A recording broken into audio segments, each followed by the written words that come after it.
Salutations. Coming to you hard. Want to have a little bit of fun with this. All right.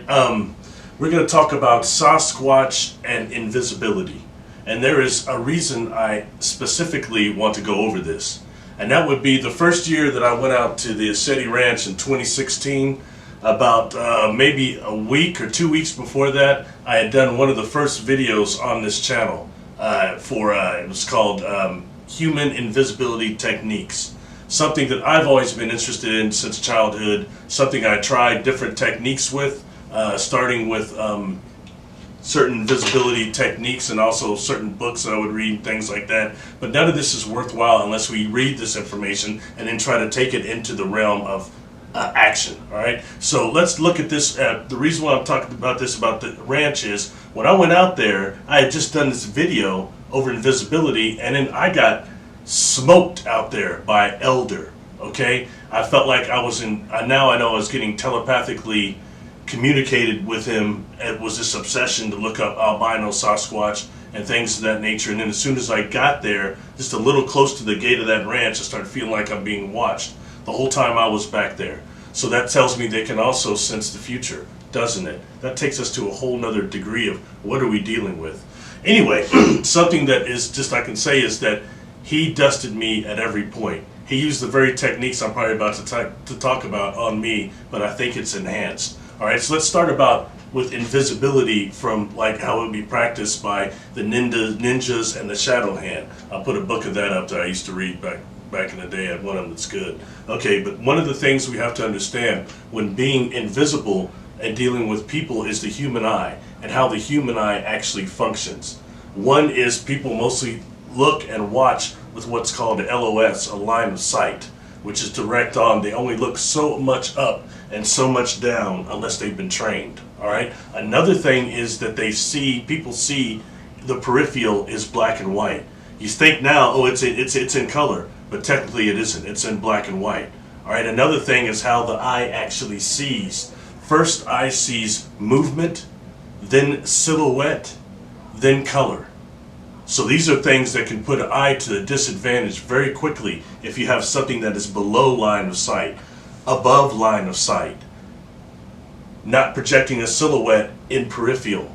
These are things that definitely render the human eye somewhat incompatible in terms of invisibility, if we want to compare that. All right, so that's one way, is actually the physical ways to be invisible to the human eye. Another would be that book I'll flash it up with Steve Richards. It was a book that consisted of trying to use pranayama techniques to gather an electron cloud around you and use that for invisibility to deflect light and to absorb light. So that's another technique you can try as well, the electron cloud, more or less, type of a prana technique.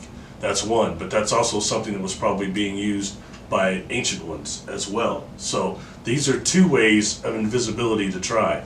Now let's cross this over into the Sasquatch. First is, I think that we're dealing with ancients, not just the one like I dealt with, Elder.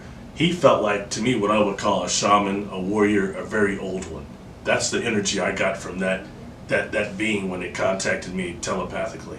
It was very, very strong in that way, but it definitely didn't feel like a mere ape or some juvenile either. It felt like someone very old and advanced. So when dealing with that, and actually what I think we would have here is you can actually, let's throw in Sasquatch hair. With this, would they not just have the invisible, sorry, I'm getting so excited. Not just would they be able to throw in the invisibility techniques I just mentioned, possibly the electron cloud, but more the physical techniques. They would be able to do that in the forest very much. But then let's talk about their hair. There's people that have analyzed some of the supposed tufts of hair that are found at these Bigfoot sites and the habitation sites. And I believe M.K. Davis, that guy Chris Knowles, and there's a doctor, somebody else. There's three people that have talked about the analysis of this hair. And this hair is very interesting if you look at it. Some of it is translucent. Some of it is translucent. Some of it has brown and black spots on it. But if you put it up against the light, like whatever would be a plant, you're going to actually see it's going to look green. It's going to phase into whatever you're putting it up against. And they were saying that actually there are actually some algae has been found growing on this hair. I find that very interesting. And it actually that when these translucent hairs on the proper light, they're actually more of a green color. And you have sometimes the Sasquatch being and Bigfoot being reported as being green, and in the community there's argument about that. There are not any green ones. They're only black and white, and I think brown, black, and white. But in reality, you know, when you're dealing with light refraction, is that totally accurate? And we're dealing with hairs like that. That is the perfect type of camouflage. And when dealing with something like The Predator, the movie, The Predator was actually, I think, bending light. The device it had on would bend light. And people talk about that a lot and compare this Sasquatch Invisibility, all the people who've seen these things disappearing, as being looking like the Predator to a degree when it disappears. So I think we're dealing with maybe a type of hair that is absorbing the light and diffracting, maybe not diffracting it as much as absorbing it. So I think it's fascinating. And that takes us into a video. I did this on Patreon only right now. I've never put it on YouTube, but it's called The Sasquatch and the Green Man. In Europe, they have a thing about the Green Man, and it's more of a, not just totally mythical, but if you look at some of the things about the Green Man and taken into Sasquatch, where I'm talking about them possibly being trees or having chlorophyll as blood, there's some sort of a connection there. And I'm basing that on what Tom Powell was the first one that told me that, and it resonated. So I'm not saying every species of Sasquatch is trees, but I think you have one species that might be. And I think we're dealing with the real laboratory here on Earth, and we're talking about genetic modifieds and things are probably beings that are actually from this Earth. That might be it, because they're awful suited for here. But anyway, this makes it very easy for them with this type of hair to blend in. Something else to throw on there is the amount of oil that's been seen with them. Not just to sometimes their hair look oily to people say, but the fingerprints that they leave around. The fingerprints that several people have some pictures of them, but there's always that's a thick oil that goes along with that. And that takes us, I think, is to also, you know, plants produce different types of oil, and so does human hair. So I think that may be what we're seeing here as well, but that may be the ultimate type of camouflage. Is that hair some type of a suit in a way? Think of it. I mean, it's really fascinating. So anyway, I want to go back to that, because when dealing with that type of oil, and oil on these hairs, what might already be translucent, that takes us into what's called thin film interference. I'll put a picture of that up too, the calculations they have of that. Thin film interference, which is like when you have a lot of oils that will start deflecting light. So that there is another thing that we're having here. So if they have that ability coupled with the knowledge I just spoke of, how the human eye works, and the ability to camouflage, it changes the whole ball game. Even if you want to go from the part that they may just be flesh and bone, fine. They may not be plant-based, thus you want to alleviate that. But even bone and flesh, if they have that type of hair, what they're talking about, this hair that's been analyzed, would be they'd still have that ability to blend in awful easy, just to the naked eye. No woo-woo needed. Anyway, so let me go over my notes real quick and make sure I kind of address this. This is something just, you know, to kind of contemplate. Yeah, I would probably recommend M.K. Davis. Definitely talked about the analyzing of those hairs. So anyway, just take that into respect.